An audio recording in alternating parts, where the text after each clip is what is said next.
been following the massive takeover in decentralized finance, you have definitely come across Bitcoin and Ethereum, and may have even asked yourself, do they have any real-life application aside from storing monetary value? Out of 1,000 existing cryptocurrencies, what makes them the top two, with a combined market cap of $1.2 trillion? If you're looking to cash in your 401k, buy a house in the universe, or even the metaverse, and wanted to invest in Bitcoin or Ethereum, but didn't understand exactly what makes them appealing or their potential, well then stick around because that's exactly what we'll be going over in this video. If you're new to this channel, we simplify the most complex crypto concepts for everyday people like you and I, and also bridge the gap between the universe and the metaverse, so that when all your friends are balling out of control in both verses, you can stay ready so you don't have to get ready. If you haven't already, hit the subscribe button and comment below, let them know that you don't want to be left behind. In this video, we'll be taking a closer look at what Ethereum is and why it has the making to be the #1 cryptocurrency and overtake Bitcoin. I can picture 𝐦𝐨𝐬𝐤, the world's most outspoken Bitcoin bag holder, red in the face just at the thought of that. But let's dive in and figure out the actual likelihood of Ethereum becoming the #1 coin. Now first off, let's do a recap of what Bitcoin is for our new crypto friends. Bitcoin, which was released in 2009 by a mad scientist/genius by the name of Satoshi Nakamoto, is a cryptocurrency that allows people to send and receive money around the world almost instantaneously through the blockchain. It has a limited supply of 21 million bitcoins, which increases the demand of it mainly due to scarcity. The payments are secured using cryptography or ledgers, and all transactions are kept track of using ledgers on the blockchain, meaning transaction is recorded for anyone to see and verify the status of the transaction. The transactions are computed from one digital wallet to another, which keeps the holder's identity anonymous, unless they opt to publicly match their identity with their wallet address.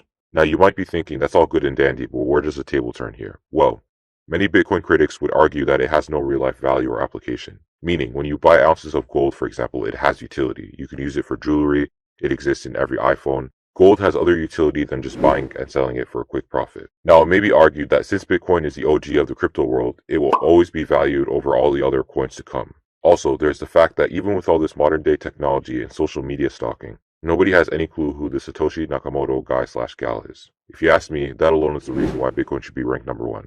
I mean, it's quite impressive. But all jokes aside, the fact that it has no worldly utility other than it being the very first, having limited supply, and being a good option to hedge against inflation, is keeping the majority of the public away from Bitcoin until there is a perhaps better alternative with the same upsides but the utility to back it up. Dun dun dun. In comes Ethereum. Now let's take a little look about its background. Ethereum was created in 2015 by this dude named Vitalik Buterin, and I just probably butchered his name. Aside from the kick-ass name, this guy created the now #2 cryptocurrency when he was only 19. If that doesn't make you question how you spent your adolescent years, then I have no idea what will. Now Ethereum is used to create and deploy decentralized apps in which the backend code is placed in a peer-to-peer network. However, this is different from a regular app, for which the backend code is placed in a centralized server. With a centralized server, the data is being processed through a single major processor. Whereas for a decentralized server, the processing workload is spread out among several machines instead of relying on a single central server. This is advantageous because of the data being backed and saved by multiple servers. In case one server goes down, there's another one to support it, making it less vulnerable to hacking, power outages, and other threats that might compromise data. Ethereum is also used to pay for services, like the computational power that is required before a block can be added to the blockchain, and to pay for transaction fees. Think of the App Store on your iPhone. In order for you to utilize other apps on your phone, you must go through the App Store to search and download them. This is similar to what Ethereum does. It acts as an app store for decentralized applications on the blockchain, meaning its smart contract ability allows other apps to be stored and built on the blockchain. The Ethereum network acts as a host for smart contracts that can be used to run specialized digital applications through the platform. In order for these apps to be utilized, the native token must be used and purchased, which is Ether. Again, all that sounds pretty damn good, but what's behind the golden curtain here? Well, currently the biggest issue with Ethereum is the gas prices. No, not those gas prices, although I'm not going to lie, those are pretty high as well. Gas prices in decentralized finance are the transaction fees required to go from one chain to another. For example, going from Ethereum to Solana, or the transaction fee from within the chain to purchase or sell an item. For example, if you wanted to buy an NFT for $500, or about 0.14 ETH at the time of this video, through OpenSea, which is the NFT marketplace on the Ethereum blockchain, you would have probably paid north of $100 for that transaction alone. Insanity, I know. The gas prices will fluctuate depending on the amount of active servers on the chain, the time of day, etc. It's important to note the transaction fees in Bitcoin are entirely optional. You can pay the miner more money to have him/her pay special attention to your transaction. However, the transaction will go through eventually if you don't pay a fee. On the other hand, you must provide some amount of Ether for your transaction to be successful on Ethereum. You can also pay more depending on how fast you want your transaction to go, which can take anywhere from 5 minutes up to an hour. There are talks in underground crypto Reddit and Twitter forums around Ethereum 2.0, which is believed to fully launch at the end of 2022 or 2023. The goal of this upgrade is to process thousands of transactions per second, which is now only 15 per second. This will be achieved through shard chains, which provide extra and cheaper storage layers for applications by splitting the blockchain's network into smaller partitions. Think of breaking down molecules into bite-sized atoms.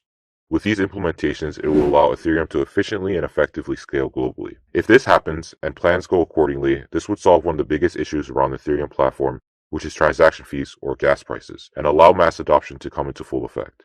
Self-proclaimed Ethereum maximalist, Mark Cuban believes he can see an unlimited amount of applications, with Ethereum leading the way in which we transfer properties, funds, and even create metaverses in a safe and calculated fashion.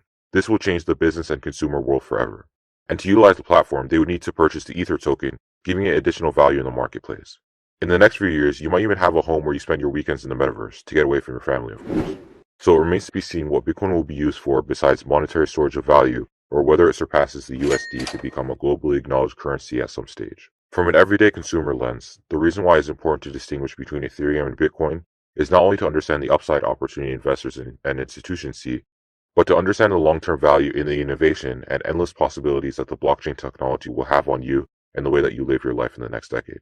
As large institutions, creatives, and organizations are stepping into the crypto world and incentivizing the further enhancements of these platforms, there has never been a better time to put your stamp on how you participate in what will be the greatest financial revolution the world has ever seen. What is the long-term impact as crypto works towards becoming mass adopted? Will you use a different form of decentralized currency in your everyday life? Will banks go completely out of business from this? All these questions and more will be talked about in further videos, so make sure you tune in.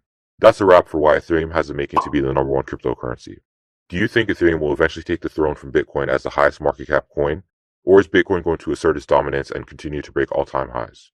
Are you team Mark Cuban or Mike Saylor on this one? Let us know in the comments below. As always, don't forget to like this video and subscribe to our channel for more videos like this.